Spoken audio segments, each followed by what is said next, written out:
Welcome to tonight's video on verifying trigonometric identities and also solving trigonometric equations. First, we're going to make a list of the identities. The reciprocal identities, like the sine is equal to 1 over cosecant.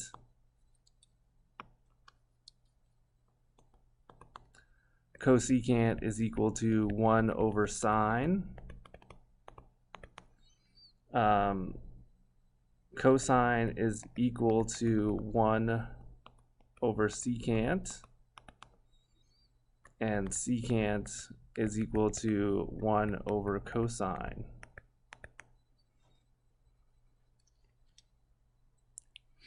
Then tangent is equal to 1 over cotangent, and then cotangent is equal to 1 over tangent. The quotient identities, the tangent is equal to sine over cosine. The cotangent is equal to cosine over sine. And then for Pythagorean identity, remember this is based upon the Pythagorean theorem, but it's also based on the unit circle. How if this is an xy coordinate and this hypotenuse is 1 and you make the right triangle, you have y and x. So you have x squared plus y squared equals 1. And remember, x is equal to the cosine, so you have cosine squared, plus y is equal to the sine, so you have sine squared equals 1. So that is one identity. Also, if you manipulate this by solving for the cosine squared, you have it's equal to 1 minus sine squared, and you also have sine squared is equal to 1 minus cosine squared. As far as other identities that come from this, if you divide this by x squared, you would get this is 1, and then y over x is tangent is equal to the secant squared, because 1 over x is secant. Likewise, if you took x squared plus y squared equals 1, and now you divide it by y squared, you would get x over y is cotangent, so you get cotangent squared plus 1 equals cosecant squared. So these are the Pythagorean identities.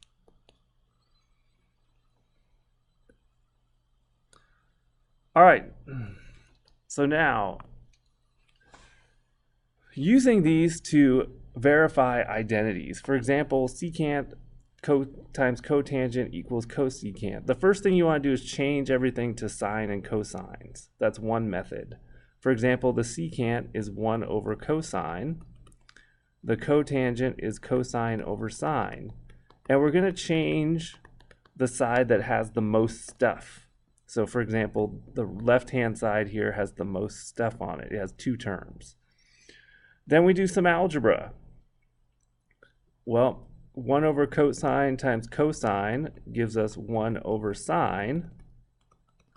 And then 1 over sine is equal to the cosecant, and if you notice, they are the same. So we verified the identity was true. If you look at the next one, doing the same thing, cosecant is 1 over sine. Tangent is sine over cosine. Notice you can cancel those out, so it becomes 1 over cosine, which is equal to the secant, and that's what we wanted to prove. Doing the same thing here, the left is more complicated. Well, tangent becomes sine over cosine.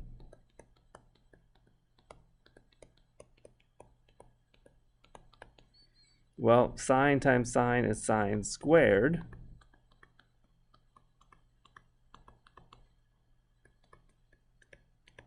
And remember, to add fractions, we get a common denominator.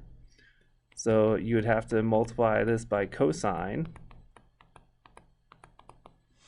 So you get sine squared over cosine plus cosine squared over cosine. Combine this and you get sine squared plus cosine squared over cosine. And notice sine squared plus cosine squared is 1 over cosine gives me secant, and that is what I wanted to prove.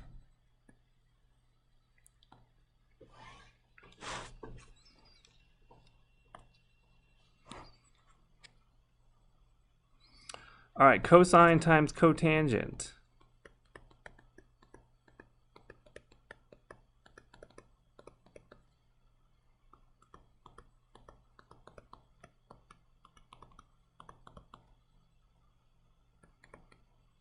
So this becomes cosine over sine. And then you can do the same thing. So now we have to get a common denominator. So it becomes cosine squared plus sine squared over sine squared. And then cosine squared plus sine squared is 1 over sine squared. Sorry, 1 over sine. No squared there. I made that up. So it becomes 1 over sine, which is equal to the cosecant.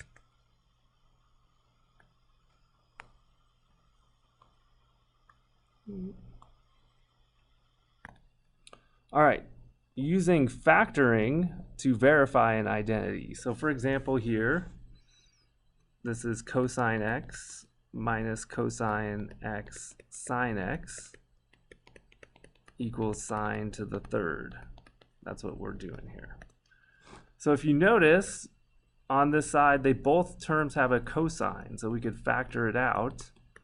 So we get 1 minus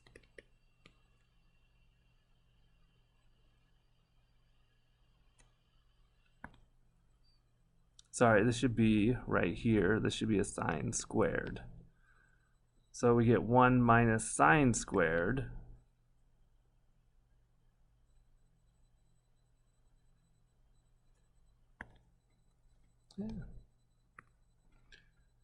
All right, so let me fix this because I wrote this wrong in the beginning.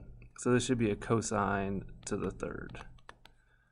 So when you factor this cosine, you get cosine x times 1 minus sine squared equals cosine to the third.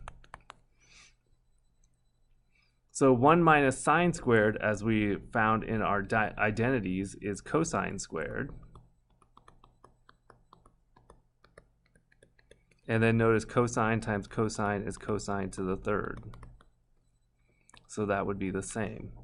So let's try the next one. Let me write it correctly this time. So it's sine x minus sine x times cosine squared x equals sine to the third. Okay, so using the same thing here. If notice both of these have a sine, so we factor out the sine x and we get 1 minus cosine squared equals sine to the third, right? Equals that. 1 minus cosine squared is sine squared.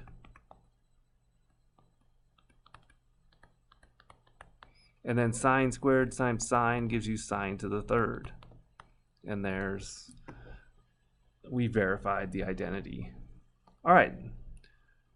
There's a couple different ways to do certain problems. For example,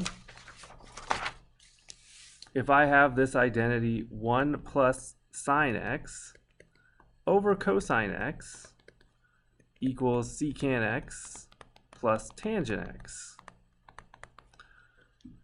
So the first way is to take the left-hand side and see this single term quotient, separate it into two terms. For example, 1 plus sine of x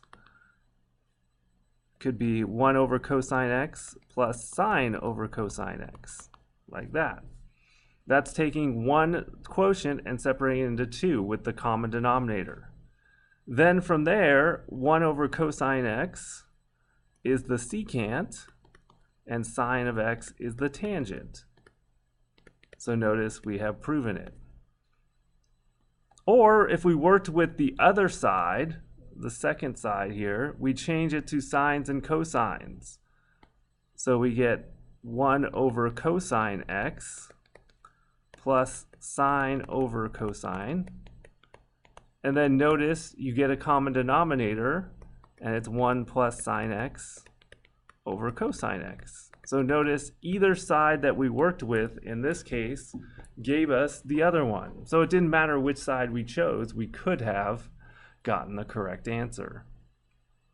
All right, we'll skip this one. Now, here are some guidelines for verifying the identities, so you can read them on your own. It talks about work with each side independently of the other, and starting with the more complicated first. Using everything in terms of sine and cosine, that we did that. We worked on factoring out the GCF. We talked about separating it into a quotient term into a single term into two, like for example, a plus b over c would equal a over c plus b over c. That's what we had talked about. And the one thing here is don't be afraid to stop and start over again if you're not getting anywhere. All right? If you struggle with it, just start over and try again. Don't just give up. All right. Part 2 of this video here, we'll talk about how to do trigonometric equations. So first thing here, to solve a trigonometric equation, we want to isolate the variable, on one side of the equation and then solve for it. So for example, 3 sine x minus 2 equals 5 sine x minus 1. So I'll subtract 3 sine x from both sides. So I get 2 sine x, and then I'll add 1. So 2 sine x equals negative 1. And then divide by 2. So I get negative 1/2 equals sine x. You could also put theta if you want. So now you have to figure out, well, where is the sine equal to negative 1/2? And the sine is equal to negative 1/2 in quadrant number 3 or 4. That's where it would be negative. And the sine is equal to 1/2. If you notice, 1, 2, if this is 30 degrees. 30 degrees is pi over 6. So if you move it around the quadrants, the third quadrant would mean that it is 7 pi over 6. And the fourth quadrant would mean that it is 11 pi over 6. Because if you think about it, in the third quadrant here, you go the reference angle plus pi, so pi plus pi over 6 gives you 7 pi. And in the fourth quadrant, you go 2 pi minus pi over 6, because it's 2 pi minus the reference angle, which is 11 pi over 6. So those are your two answers. Let's try another one. So here we go, 5 sine x equals 3 sine x plus the square root of 3. So we subtract 3 sine x from both sides. So you get 2 sine x equals the rad 3. So divide by 2, and you get sine x equals rad 3 over 2. So remember, this is going to be in quadrant 1 or 2 because the sign is positive in 1 or 2. So if you notice, rad 3 is the opposite 2, so this has to be 60, which is pi over 3. So in the first quadrant, the angle is just the reference angle, so it's pi over 3. In the second quadrant, it is pi minus pi over 3, which would be 2 pi over 3. So those are your two angles.